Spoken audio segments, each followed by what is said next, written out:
Hi guys, మీ అందరినీ naked truth కి ఆహ్వానిస్తున్నాను. సెక్స్ ఇంకా హెల్త్ సంబంధించిన మీ ప్రశ్నలకి ఇక్కడ సమాధానాలు చెప్తాం.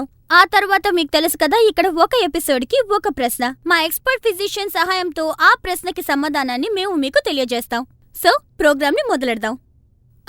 ఈ రోజు మన టాపిక్ ఏంటంటే, మనందరికీ ఉన్న ఒక సమస్య, పీరియడ్స్. ముంబైలో ఉన్న 14 ఏళ్ల అమ్మాయి మనల్ని ఏమడుగుతోందంటే, నాకు పీరియడ్ సమయంలో క్రాంప్స్ ఇంకా బ్లోటింగ్ చాలా ఎక్కువగా ఉంది. దీన్ని తగ్గించడం ఎలా?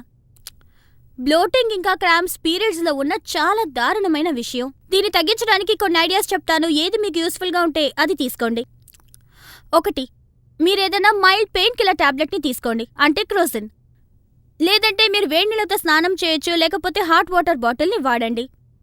లేకపోతే మీకు నచ్చినా నచ్చకపోయినా మీరు ఫిజికల్ యాక్టివిటీ ఏమైనా చేయొచ్చు, లైట్ వర్కౌట్ చేయండి.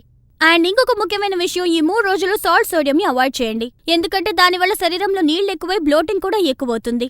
ఒకవేళ మీకు క్రాంపింగ్ బాగా ఎక్కువగా ఉన్నట్టయితే మీరు డాక్టర్ని వెళ్లి కలవడం చాలా మంచిది, ఎందుకంటే దీనికి వేరే మందులు కూడా అవసరం అవ్వచ్చు. ఏంటి వ్యూవర్స్, నేను చెప్పిన సమాధానం మీకు ఉపయోగపడిందా? మీరు ఇంకెవరిని అడగాలనుకుంటే మాకొక ఈమెయిల్ పంపండి. tnt@mdl.com కి మెయిల్ పంపండి, లేదంటే SMS కూడా పంపొచ్చు. ఇంకో విషయం, మేము అన్ని ప్రశ్నల్ని కాన్ఫిడెన్షియల్ గానే ఉంచుకుంటాం, ఏ వివరాలు ఎవ్వరికీ తెలియజేయం. అందుకని మా ఛానల్ కి సబ్స్క్రైబ్ చేయండి. వీలైతే మీ కమెంట్స్ కూడా చెప్పండి. బ్లోటింగ్ ఇంకా క్రాంప్స్ తగ్గడానికి దారేమైనా మీకు తెలిస్తే చెప్పండి. నేకెడ్ ట్రూత్ యొక్క నెక్స్ట్ ఎపిసోడ్ లో నేను మళ్ళీ మిమ్మల్ని కలుస్తాను. బాయ్.